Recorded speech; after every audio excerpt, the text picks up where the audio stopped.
ashimwe tunejejwe no kubana namwe muri iki cyigisho tugiye gufatanya. Turabifuriza guhuramo na Yesu. Hari abantu benshi bagiye bahura na Yesu. Umusamariya kw'iriba yahuye na Yesu, amateka arahinduka. Mariya wari umusambanyi yahuye na Yesu, amateka arahinduka.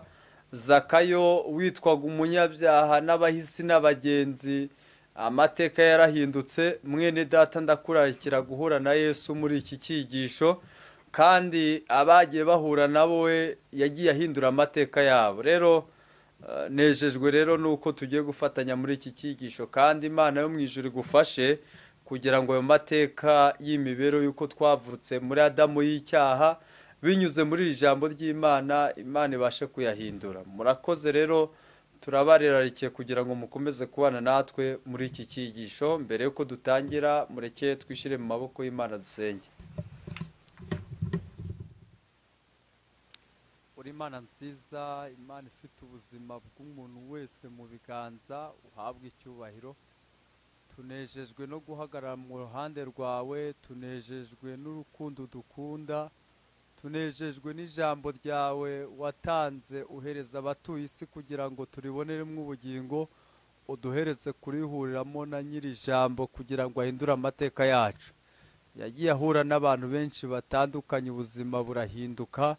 Turifuza guhuramo na Yesu. Turashaka kugirirwa ubuntu na Yesu, utubashishe kumubona mu mitima yacu. Izina rya Yesu, amen. Bene data, nshuti, bavandimwe, dufatanije muri iki cyigisho tugiye kubana. Ndabinginga kugira ngo umwuka w'Imana atuyobore kandi atubashishe guhuza n'ubushake bwe. Uyu munsi insanganyamatsiko y'icyigisho tugiye kwiga iravuga ngo hari abahuye na Yesu, amateka arahinduka. Nawe uyu munsi numwumva, nawe amateka yawe arayahindura, kandi ntabwo ahinduka. Ntabwo abo yigaragaje muri kiriya gihe abo ubu ngubu ari bo yananirwa kwigaragaza, nk'uko tusoma mu Baheburayo 11:13 biratoba ngo uko yari ari ejo n'uyu munsi niko ari, niko azahoraho iteka ryose. Rero reka dushime Imana idahinduka. Iyo yagiye yiyereka abatubanjirije, natwe nituyisunga izatwiyereka kandi izadukoresha ibikomeye. Amagambo tugiye kwiga mu gice cya Yohana, igice cya 4. Amagambo Yesu ikiganiro yagiranye n'umusamariya kirimo amabanga menshi akomeye cyane. Nifuza ko abantu bankurikiye tukinjiranamo. 4 umurongo wa 7. Umusamariyakazi aza kuvoma, Yesu aramubwira ati, mpa utuzi two kunywa, kuko abigishwa be bari bagiye mu midugudu kugura ibyo kurya. Umusamariyakazi aramusubiza ati, kuri umuyuda nkaba umusamariyakazi, uransabira amazi ute? Icyatumye abaza atyo nuko abayuda banenaga abasamariya. Yesu aramusubiza ati, iyaba wari uzi impano y'Imana ukamenya n'ugusabye amazi uwo ari we, nawe uwumusabye nawe akaguha amazi y'ubugingo. Ikiganiro Yesu agiranye n'uyu musamariya kirakomeye. Ahasanze umusamariya, ahasanze Yesu. Umusamariya aje kuvoma, Yesu yari ari kumwe n'intumwa wasigara ku iriba. Intumwa zijya guhaha, Yesu asigara aho ngaho. Haza umusamariya azaje kuvoma amazi, ahasanga Yesu. Yesu aramubwira ati, mpa kutuzi two kunywa. Iri jambo ngo mpa kutuzi two kunywa, hari ibyo Yesu yasabaga uyu mugore, amuhe ku mazi yo kunywa. Umugore azamura ikintu kidasanzwe muri we imbere mu mutima. Iki kintu avuze, mbese kuri umuyuda nge nkaba umusamariya duhuriye he? Kubera iki se? Ikibazo cyari ugusaba amazi. Ntabwo mubwiye ngo ndayaguha cyangwa ndayakwima, ahubwo azamuye icyamoko. nubwo unsabye amazi twinjire mu mateka, ari abayuda ari n'abasamariya ntabwo uzi icyo bapfa. ubwo ntabwo kikiri ku mazi ahubwo kiri ku bwoko. iki kintu kirakomeye, cyari cyaratewe n'igihe Abisiraheli, ryari ishanga rimwe rikomoka ku mugabo bita Yakobo. igihe Abisiraheli cyari igihugu kimwe, ariko igihe cya Salomo yakoreshaga uburetwa imiryango 10, kuko mu majyepfo y'Ubuyuda niho hari icyicaro cya Yerusalemu, ahari Yuda na Benjamini ni icyicaro cyari gihari, kandi n'urusengero rw'i Yerusalemu niho rwabarizwaga. ariko Salomo mu gihe cye yakandamizaga abantu bo mu majyaruguru. nuko bagize amahirwe babonye Salomo asinziriye, begera umuhungu we baramubwira ati rero dore iso yaradukandamije atugirira nabi, none wowe turakwinginze kugira ngo tukuyoboke kandi tukwishimire, utugabanyirize ingoyi. abaza abasaza, umuhungu wa Salomo abaje abasaza baramubwira ati rero niba papa wawe yarabagiriye nabi kuriya, wowe ugabanye ingoyi kugira ngo bakuyoboke. abajije abasore ati niba papa wawe yarabakandamije ku rugero rutoya, wowe uzakube. Salomo yemera inama y'abasore bari barakuranye. imiryango 10 ihita yigomeka ku muhungu wa Salomo, iguma mu majyaruguru yitwa Isiraheli, abasigaye mu majyepfo babita Abayuda. naho iyi miryango 2 yakomotse igihe Abashuri bateraga Abisiraheli. ubwo ni imiryango 10 y'amajyaruguru, baraje barabanyaga, bamaze kubanyaga batwara abagore babajyana muri Ashuri, bafata abagabo b'Abashuri babazana mu Isiraheli, bashakana nabo baburuvangitiranye, batangira gusenga ibigirwamana. Abayuda rero bo bakomeje gusenga Imana yo mu ijuru, ariko batayivanga n'ibigirwamana, nubwo rimwe na rimwe byazagamo, ariko bo ku cyitwa imihango y'abasogokuruza ba Aburahamu na Isaka na Yakobo bakomeje kuyihagararaho. icyo rero nicyo cyatumye hagati y'Abisiraheli n'Abasamariya habonekamo amacakubiri. Abayuda bakanena Abasamariya, akavuga ati rero bari abantu basenga ibigirwamana ni n'abanyamahanga, ntacyo tugipfana, kuko imiryango yabo yivanze n'abantu badasenga Abashuri, basigara basenga ibigirwamana. ngicyo kibazo Abayuda n'Abasamariya bari bafite. uyu mugore nawe yari afite ingengabitekerezo imeze gutyo. ntabwo ikibazo uyu mugore afite akihariye wenyine, ahubwo hari umugabane w'abantu badukurikiye bari inyuma y'uyu mugore. ese nshuti, n'ubu ushobora kuba watangiye kureba umuntu uri kubwiriza icyigisho iby'amoko bikakuzamuka, none se urumva utaniye hehe n'uriya Musamariya? ese abantu badukurikiye hari igihe ubona korale yaririmbye abantu bakarebamo iby'amoko, abantu bajya mu isoko, abantu bajya mu modokari bakironda, ugasanga mu biganiro baganiriye harimo iby'amoko, ahubwo umuntu akibaza ngo izuru abantu baba batindaho, izuru warijyana mu isoko bakaguhereza ibyo kurya, izuru warijyana ku mumotari ukamubwira ati dore izuru ryanjye, dore ndi ubwoko runaka ndamuhereza umunyenga. abantu ibintu by'amoko, icyaha murumva ahantu cyagejeje abantu. uyu mudamu kuri umuyuda nkaba Umusamariya, niyo abantu babwiriza ijambo ry'Imana hari igihe hahita hazamo iby'amoko, ubwari ubutumwa bwiza bugahinduka ikibazo. ngaho Satani ashinze imizi, kandi imitima y'abadukurikiye bagifite iyo ngengabitekerezo mu bwonko bwabo, nta bugingo bafite.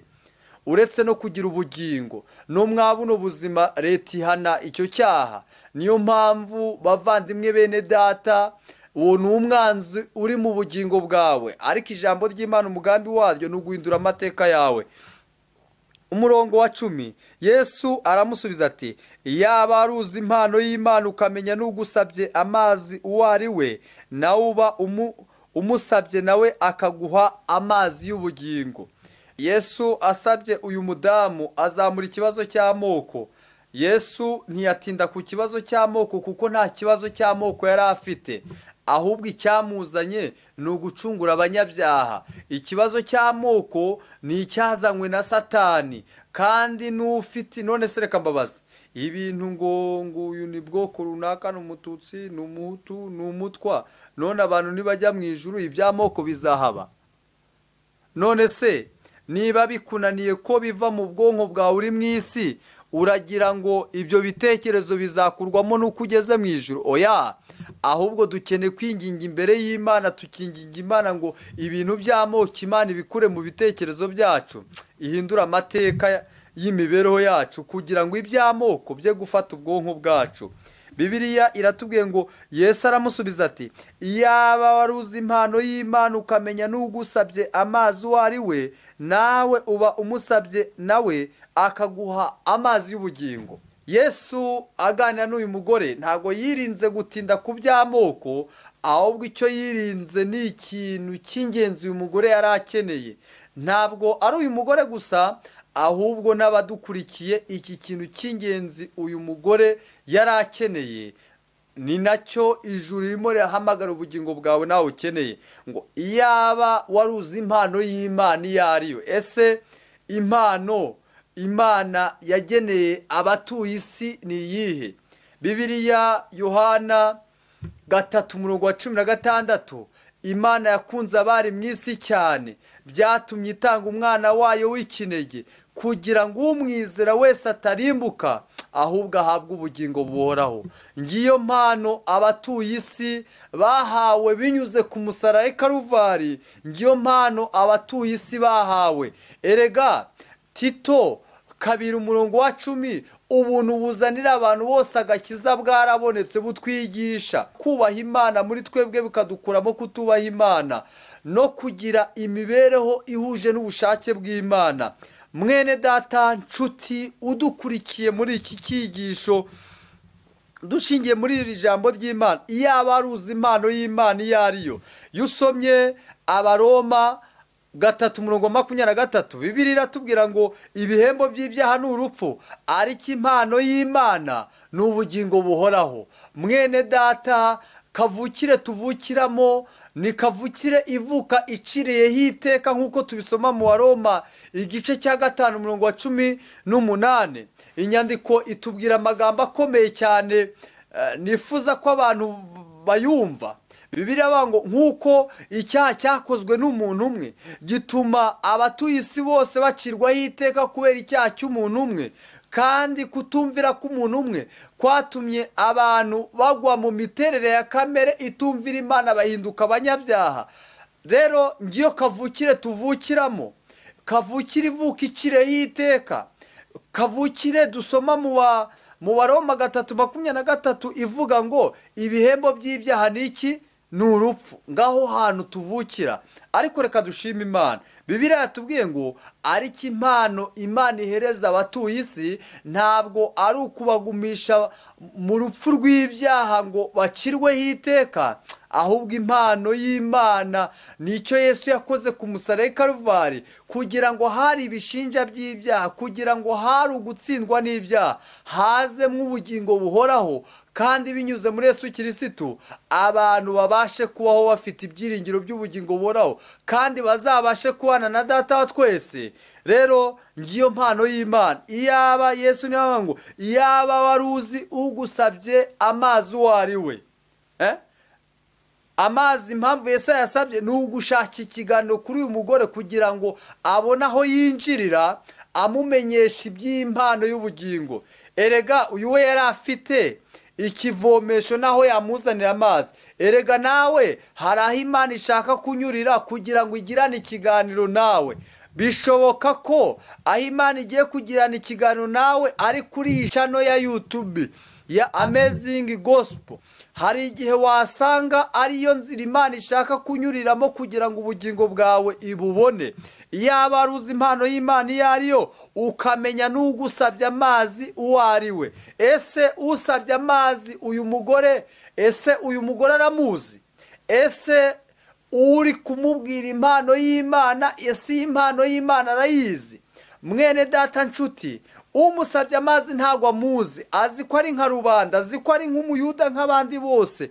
Ariko reka nkubwire mwene data, mbere y'uko Yesu agira ikintu agukorera, ukeneye kubanza wamusobanukirwa, ukamenya impano atanga.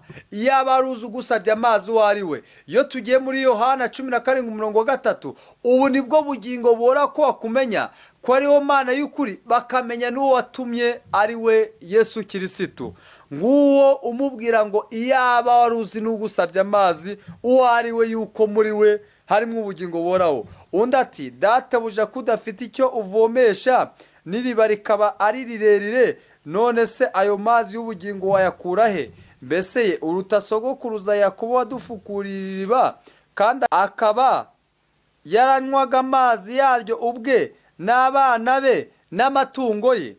Yesu aramusubiza ati, umuntu wese unywa aya mazi azongera kugira inyota, ariko unywa amazi nzamuha ntazagira inyota rwose iteka ryose, ahubwo amazi nzamuha azamuhindukira isoko y'amazi adudubiza kugeza mu bugingo buhoraho. Uwo mugore aramubwira ati, databuja makuru ayo mazi ntazagira inyota, kandi ntazagaruka kuvoma hano kuko ari kure. Yesu aramubwira ati, ushobora kuba utari kumenya umuntu muvugana, kuko Yesu aramubwira ngo umuntu wese unywa aya mazi unyeretse, aya ngaya unyeretse, azongera kugira inyota, ariko unywa ku mazi nzamuhereza njyewe ubwanjye nifukuriye iriba nkarimwihera, nawe agafukura iriba rye, ariko binyuze mu kunyishingikirizaho izamuhindukira isoko y'amazi idudubiza ikageza ku bugingo buhoraho.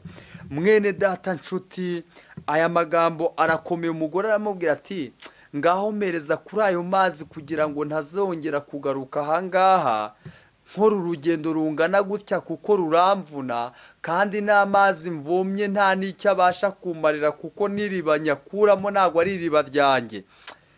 Iki kintu kirakomeye. Uyu mugore yamubwira iriba ry'amazi avomaho ntabwo ari iriba rye, ijuru ryamufukuriye, ahubwo iri riba ari kuvomeramo amazi ni iriba rya Aburahamu na Isaka na Yakobo. Kandi abantu bakurikira Bibiliya, iyo mugiye mu Kuva 19 no mu Kuva 20, aho ngaho tuhabona Imana ibwira Abisirayeli baba ngo Uwiteka Imana yanyu yabakuye mu gihugu cya Egiputa mu nzu y'uburetwa. Ariko uhereye mu Kuva 1 ukagera mu Kuva 19, Imana itari yahereza Abisirayeli amategeko, yarababwiraga ngo Uwiteka Imana ya Aburahamu na Isaka na Yakobo. Impamvu yavugaga yuko ari Imana ya Aburahamu, Itangiriro 12 tuhabona Imana ihagurutsa Aburahamu kandi imukora ibikomeye. Twasoma Isaka tuhabona igihe umugore yari atwite Rebeka, yari atwite, Imana yarabagendereye kandi yumva gusenga kwabo irabasubiza. Isaka arabibona, kandi igihe Aburahamu yari agiye gutamba Isaka abonye igitangaza Imana ikoze, uburyo izanye intama kandi ari we wari ugiye gutambwa. Isaka yari yarabonye imirimo itangaje y'Imana Data wa twese. Yakobo uyu nguyu ni wa wundi wakiranye ijoro ryose marayika akamuhereza umugisha, agahindura amateka ye. Mwene data nshuti, iki kintu kiratangaje kandi kirakomeye. Muvandimwe udukurikiye, Imana ishimwe cyane. Turimo turabona abo bantu hari ibikorwa Imana yabakoreye. Ni nayo mpamvu bavuga ngo ndi Imana ya Aburahamu na Isaka na Yakobo, ariko ntivuye ngo ndi Imana yanyu mwebwe mukiri muri Egiputa, mwebwe mukiri mu butayu, ahubwo imaze kubahereza amategeko iravuga ngo ndi Uwiteka Imana yanyu. Naho uyu mugore aravuze ngo mbese uruta sogokuruza Yakobo wadufukuriye iriba. Iriba arimo aravomeramo ntabwo ari irye, ahubwo ni iriba rya Yakobo, kandi biranamuvuna. Yagiye kurivomeramo bimusaba urugendo, bimusaba imbaraga. Nshuti muvandimwe, yanakora n'urwo rugendo, ariko ayo mazi avomye kuko atayafukuye mu iriba rye, kuko atayafukuye mu iriba ijuru ryamwihereye, n'ubundi bisoza agira icyo bita kuvunika. Nk'abantu mwe, Imigani igice cya 5 umurongo wa 15, ujye unywa amazi y'iriba ryawe, amazi ava mu isoko wifukuriye. Uyu mugore aho yashakiraga amazi n'iriba ryafukuwe na Yakobo, ntabwo ari iriba rye. Ariko Bibiliya yatubwiye ngo ujye unywa amazi wifukuriye mu iriba ryawe, apana amazi wafukuriwe mu iriba ry'abandi usigara utungwa n'abandi. Oya, kandi hari umugabane munini w'abantu badukurikiye, bo muri bo bakaba batabasha kujya mu ijambo ry'Imana ngo bakuremo ibibatera umunezero, ahubwo igihe kinini cy'imibereho yabo baba bifuza bababwiriza, kandi nabo bafite ijambo ry'Imana, nabo ubwabo babasha kwifukuriza ijuru rikabacira inzira, bakabasha kubona isoko bakuramo amazi. Mwene data nshuti, nsige nkubwiye ngo ujye unywa amazi y'iriba ryawe, amazi ava mu isoko wifukuriye. Oya, we gukomeza kuvuga ngo Imana ya Aburahamu na Isaka na Yakobo, cyangwa ngo runaka niwe uzi kubwiriza neza, iyo abwirije ndafashwa. Ngewe nta bumenyi mfite bwo gusobanukirwa ijambo ry'Imana. Yego, ariko ku rugero rwose umuntu ahagazeho, ijuru ririgisha kandi rikamusobanurira ibye bigasobanuka. Umugabane munini ukora ingendo zo gushaka gufashwa n'abandi, ariko mu gihe bo muri bo imbere mu mitima badafite ubushobozi bwo kwifasha. Imbere turimo turagenda kwinjira, abantu bazahamagazwa gusobanura kwizera kwabo. Ikintu gitangaje, amagambo nasomye mu byaduka bavuze amagambo akomeye ngo umugabane munini w'abantu nabazahagaritswa mu nkiko, nabazahagarara ngo basobanure kwizera kwabo, kwa kundi Petero avuze ngo muhore mwiteguye gusubiza umuntu wese ababajije impamvu z'ibyiringiro. Umugabane munini wagiye unywa ku mariba atari ayabo bagiye guceceka. Kandi ubu tuvugana, kubera lockdown byatumye abantu bafashwaga mu nsengero n'iki bimaze guhagaritswa, abantu bahisemo kuyoboka kabara, abandi byarabananiye. Kubera iki? Kuko amariba ntago muri bo bari bafite amariba bavomamo. Nguwo mugabane munini nshuti mwene data, uwahuye na Yesu amufukurira iriba rye. Niyo mpamvu amubwiye ngo umuntu wese unywa aya mazi azongera kugira inyota, ariko unywa amazi nzamuha azamuhindukira isoko y'amazi adudubiza akageza ku bugingo buhoraho. Amazi uyu mugore yanywaga ni amazi yo gukemura ikibazo cy'uyu mubiri, ariko ntabwo yakemuraga ikibazo umutima ufite. N'ubu abantu bashaka mu mariba atobotse, abantu bagerageza gushakira mu butunzi, bakubaka amazu akomeye, bakagira ibyubahiro mu isi, ariko uko byamera kose nta mahoro byahereza umutima w'umunyabyaha ufite ibishinja by'ibyaha. Nta mahoro byahereza umuntu ugiye gucirwaho iteka. Ibyiringiro abanyabyaha bakeneye kugira, bakeneye kubigira muri Yesu Kirisitu. Umurongo wa 16, Yesu aramubwira ati genda uhamagara umugabo wawe maze ugaruke hano. Umugore aramusubiza ati nta mugabo mfite. Yesu aramubwira ati uvuze ukuri yuko udafite umugabo, kuko wari ufite abagabo 5 n'uwo ufite ubu si uwawe. Ibyo byo ubivuze ukuri. Umugore aramubwira ati databuja, menye yuko uri umuhanuzi. Ba sogokuruza bacu basengeraga kuri uyu musozi, namwe mukagira ngo i Yerusalemu niho akwiriye gusengerwa. Yesu aramusubiza ati mugore, nyizera igihe kizaza ubwo bazaba batagisengera data kuri uyu musozi cyangwa i Yerusalemu. Dore mwebwe musenga icyo mutazi, ariko twebwe dusenga ibyo tuzi, kuko agakiza kava mu Bayuda. Ariko igihe kiraje ndetse kirasohoye ubwo abasenga by'ukuri basenga data mu mwuka no mu kuri, kuko data ashaka ko bene abo ari bo bamusenga. Iki kintu kirakomeye. Yesu abwira uyu mugore ngo unywa aya mazi azongera kugira inyota, ariko unywa ku mazi nzamuha azamuhindukira isoko y'amazi adudubiza akageza mu bugingo buhoraho. Ikintu kirimo muri iki cyigisho, abantu badukurikiye, umugore aramubwira ati databuja, mpereza kuri ayo mazi kugira ngo ntazongera gukora urugendo rungana gutya nza kuyashaka. Ariko uyu mugore nubwo bwose ari gusaba amazi, ariko ntabwo azi amazi ari gusaba yariyo. Niyo mpamvu kugira ngo Yesu agire icyo akorera umutima w'umunyamugore, amuhe kuri aya mazi y'ubugingo, yagombaga kubanza yamutezamo ikibazo cyatuma yakenera, kuko kumuhereza aya mazi y'ubugingo ariko atazi impamvu ayahawe, nta nzara n'inyota yayo ntacyo byari kumarira umutima w'uyu mubyeyi. niyo mpamvu ikintu cya mbere Yesu amukoreye, abanjije yateza ikibazo mu mutima we, noneho icyo kibazo nicyo kigaragaza ko ayakeneye. naho mbereho ari gusaba amazi ariko ntabwo azi ibyo asaba ibyo ari byo. n'impaka arimo arajya ntabwo impaka z'uwo ari kugana, kuko biratubwiye ngo yaba ari uzi impano y'Imana, icya mbere uwo ari kuvugana nawe ntabwo azi impano atanga. kabiri, nta nubwo azi n'uri kumusaba amazi uwo ari we. ubwo rero ibyo bintu bibiri atabizi, kandi kugira ngo abisobanukirwe yagombaga kubanza yatezwamo ikibazo, kugira ngo ikibazo namara kugisobanukirwa, noneho amazi naza araza n'ubundi mu mutima w'uwayifuzaga, kandi amazi naza arayahereza agaciro, kuko impamvu ayakeneye araba afite ikibazo cyo gushaka gukemurwa n'ayo mazi. niyo mpamvu ibintu bitatu Yesu akoreye umusamari. icya mbere, hari ibibazo yari afite mu bwonko bwe byari gutuma aya mazi atagira umumaro mu bugingo bwe. rero icya mbere cyari ikibazo cy'amoko. nubwo ari gushaka amazi, ariko aya mazi ntabwo yabasha kwinjira mu bugingo bw'uyu muntu ugifite ibibazo by'ingengabitekerezo twabonye, ingengabitekerezo y'amoko. kandi umugabane munini w'abantu badukurikiye bakurikiye ubukirisitu biyegurira Yesu, ariko baracyafite amoko, ntabwo babasha kwinjira mu bwami bwo mu ijuru. kandi mwuka w'Imana ntiyabasha gusohora mu bugingo bwabo bitewe n'ikibazo bafite imbere mu mitima yabo. icyo ni kimwe. cya kabiri, uyu mugore ikibazo afite ni icy'ubuhehesi n'ubusambanyi muri we afite.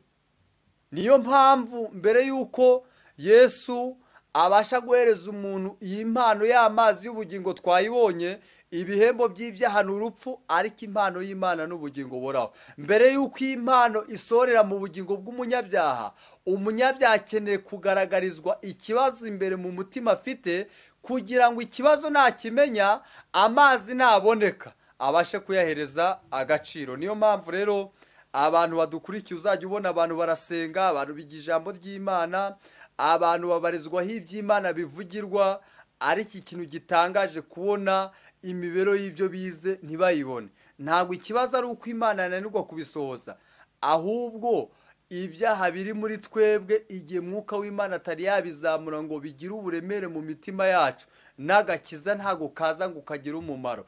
niyo mpamvu dushingiye kuri iri jambo ry'Imana dusomye, inyandiko itweretse neza amagambo akomeye, inyandiko itweretse neza amagambo akomeye, kandi nsaba abantu badukurikiye kugira ngo bayahereze agaciro. nsaba abantu badukurikiye kugira ngo barusheho kuyumva cyane, kandi Imana irusheho kuyaremereza cyane. ikintu tubonye ni uko uyu musamariya ashaka kubona amazi ariko nta nyota afite. ikintu cya mbere Yesu akora, ateza inyota, kuko nta muntu wanywa amazi adafite inyota. iyi nyota mvuga, mbere y'uko agakiza gataha mu mutima w'umuntu, ubutaka bw'umutima bukeneye kumenagurwa, nk'uko tubisoma mu bifuzwe byose. ku ipaji ya 59 baranditse bati, mbere y'uko abantu basanga Yesu bakeneye kwerekwa inguma z'ibyaha, kugira ngo mbere y'uko Yesu abomora abanze yabereke inguma z'ibyaha. ngo kandi ngo mbere y'uko urubuto rw'inkuru nziza rugwa mu mutima w'umunyabyaha, ngo ubutaka bw'umutima bukeneye kubanza bwamenagurwa. mbere y'uko abantu bahabwa ku mazi y'ubugingo, kandi impano y'ubugingo twayibonye ni ukubabarirwa ibyaha. mbere y'uko isezerano ryo kubabarirwa ibyaha, mbere y'uko guhabwa intsinzi yo kunesha ibyaha yaboneka mu mutima w'umuntu, ni uko mu mutima Imana ibanza yateza ikibazo. kandi ikibazo twakibonye, icya mbere ni icy'amoko kizamutse, Yesu agikuraho ati wakibonye cyatuma utabona amazi. cya kabiri, ufite abagabo bangahe? undi aramubwira ati jya kuzana umugabo wawe. ubwo Yesu ari gushaka kuzamura ikibazo. undi ati nta mugabo mfite. Yesu ati we gukwepa ngo ujye ahandi, ahubwo ibyo uvuze ni ukuri. wari ufite 5, uvuze ukuri. wari ufite 5, n'ufite wasize mu rugo nawe si uwawe.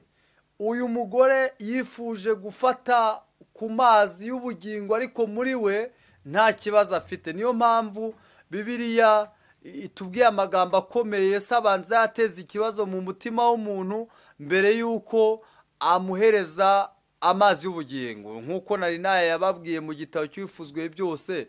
Mbere y'uko inkuru nziza igwa mu mutima w'umunyabyaha, ubutaka bw'umutima bukeneye kubanza bwamenagurwa, ngo mbere y'uko ngo umuntu asanga Yesu ngo akeneye kwerekwa inguma z'ibyaha kugira ngo Imana nimwomora. Ariko umunyabyaha amenye gutandukanya icyo gikorwa Imana ikoze mu bugingo bwe. Nshuti mwene data, ntabwo Yesu yagombaga gukora iryo futi ngo ahereze uyu mugore amazi ariko ikibazo kitari cyazamuka. Si n'icyo gusa, yari afite ikibazo cy'imisengere. Aravuga ngo ba sogokuruza basengeraga, aho niho Yakobo, Aburahamu, Isaka basengeraga. Hari uburyo Imana yabagenderaga kuri uwo musozi. Ni Buyuda, ni hahandi hari urusengero rw'i Yerusalemu.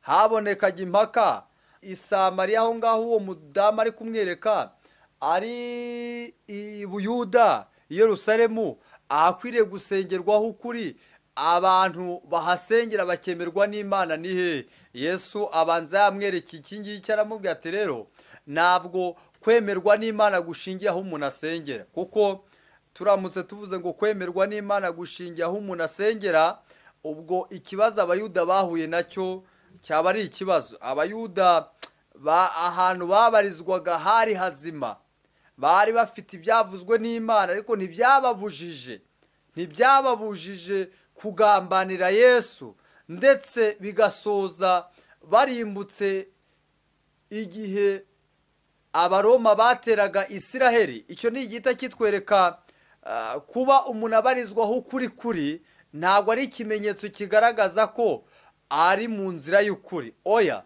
kandi umugabane munini ushobora kubarizwa ahantu hari ukuri, umuntu akabyitiranya no kugira ukuri. Kugira ukuri no kubarizwa ahantu hari ukuri ni ibintu bibiri bitandukanye. Niyo mpamvu nsaba abantu badukurikiye, aho waba ubarizwa hose habarizwa ukuri, we kuza kuhitiranya no kuba ufite uko kuri. Kugira uko kuri no kubarizwa ahantu hari ukuri ni ibintu bibiri bitandukanye, kuko Yesu arabimubwiye ngo igihe kirageze ndetse kirasohoye ubwo abantu batazaba bapfa ahantu basengera, ahubwo abantu Imana igiye gushaka bayisenga ni mu kuri no mu mwuka. Ukuri uberesha ukuri nk'uko ijambo ryawe ari ukuri.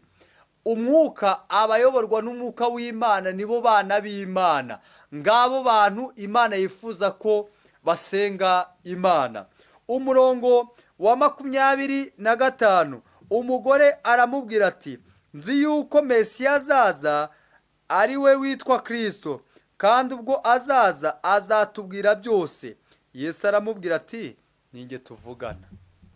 Nshuti mwene data, aya magambo uyu mudamu arimo aravugana na Yesu, ariko atazi uwavugana nawe. Ari iki kintu gitangaje, igitwikirizo cyatwikirizaga ubwonko bw'uyu mugore gikuweho. Amenya yuko uwahagaze imbere, amenya yuko ari wa wundi abahanuzi bavuze. Kubw'amahirwe atangaje agize, Yesu aramubwira ati ninjye tuvugana. Kandi mbere yuko amubwira ati ninjye kutuvugana, hari ingorane yabanjije yakura mu bwonko bwe. Yakuyemo iby'amoko, 2 akuramo iby'ubusambanyi, 3 akuramo ibyo kwishingikiriza ku misengere, kwizera ko gukubita hasi, noneho abasha kumuremera kwizera kuzima kandi gukiza. Kandi reka dushime Imana, uyu mudamu yari yarabwiwe ibya Yesu. Dushingiye kuri murongo ngo umugore aramubwira ati, nzi yuko Mesiya azaza ari we witwa Kristo, kandi ubwo azaza azatubwira byose. Yari afite amakuru kuri Kristo, yari afite amateka ya Yesu ukuntu azaza. Ari iki kintu gitangaje, yibonaniye nawe imbona nkubone, kandi uw'inyandiko yavuze yamwiboneye mu mibereho ye ubwe, ahinduye ubugingo bwe.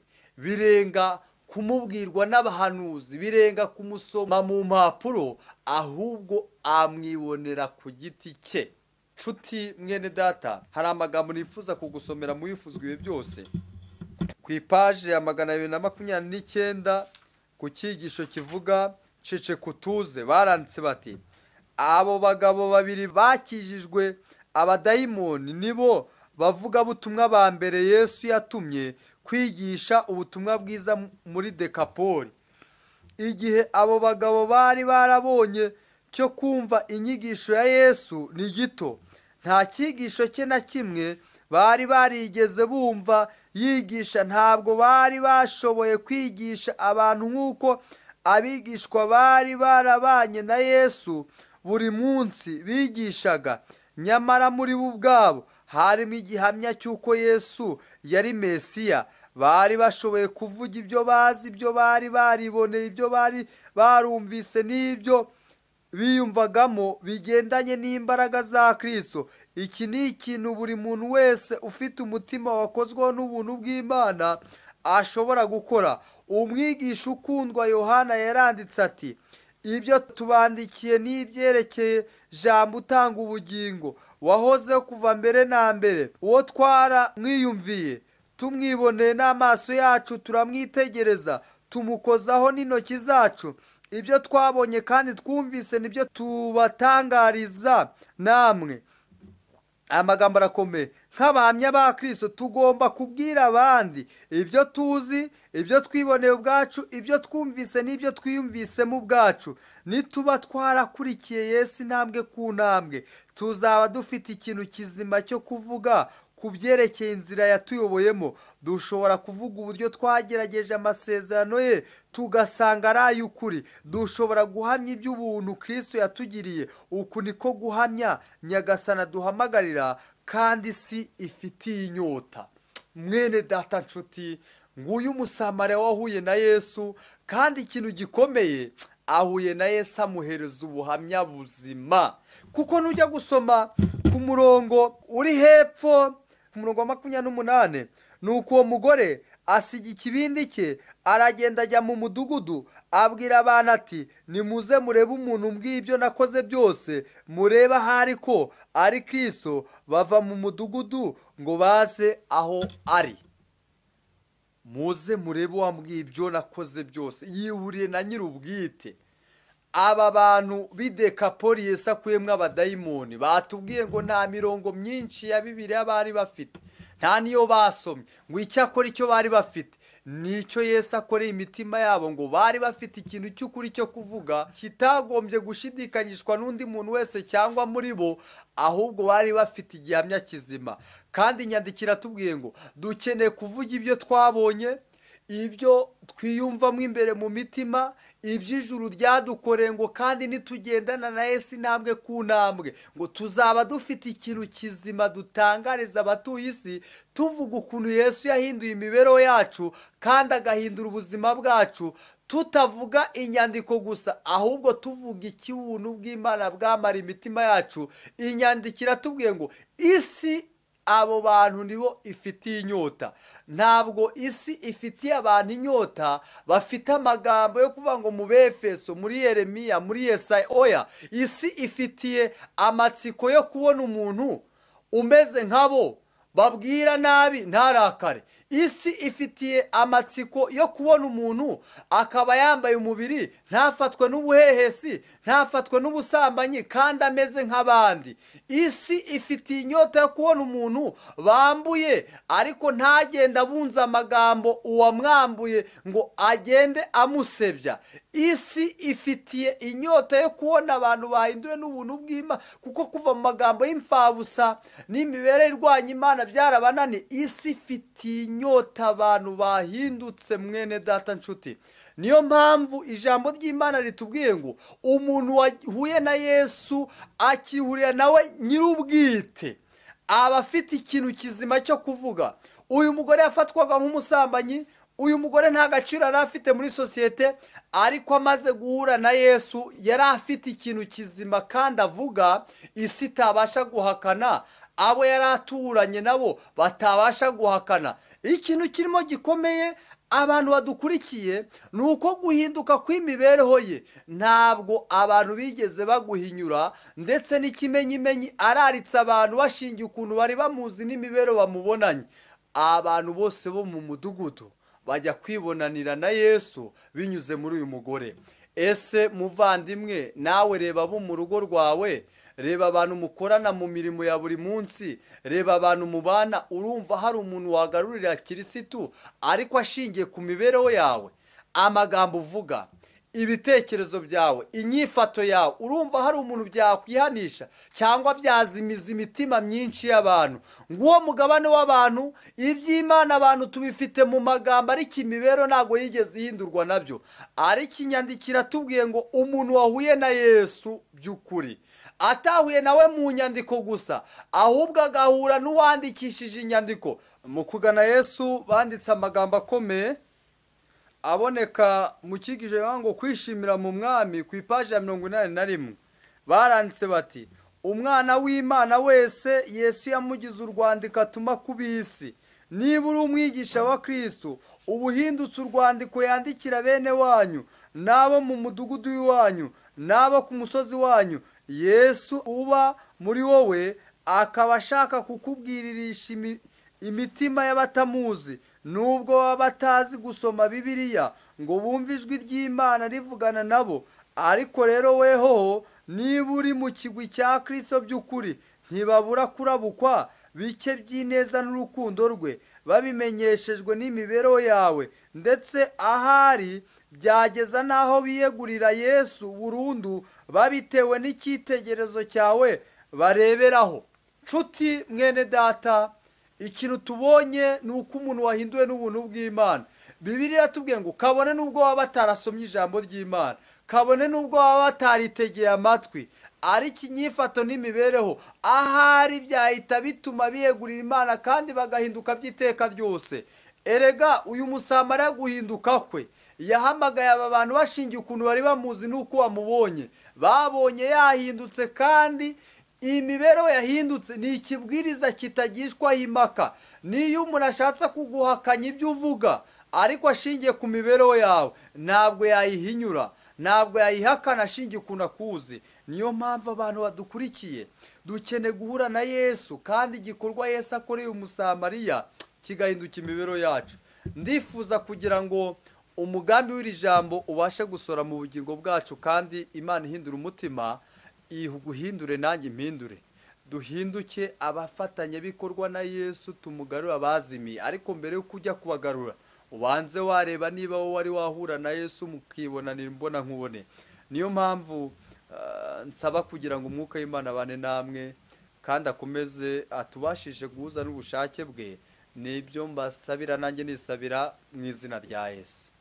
Amen. Uri Imana nziza, izina ryawe rihabwe icyubahiro. Wahagarakiye ijambo ryawe, ukomeze urihagarikire mu mitima yacu kugira ngo rihindure ubuzima bwacu, kandi natwe tugende mu isi dufite ubuhamya buzima tujyaniye abatuye isi. Urakoze kuko ari wo mugambi wawe, urakoze kuko ari wo mushinga ufite mu isi. Utubashishe usore mu bugingo bwacu, mu izina rya Yesu. Amina. Abantu twabanye, Imana ibahe umugisha, kandi iri jambo mureke rigire umumaro mu mitima yacu, mu izina rya Yesu. Amen.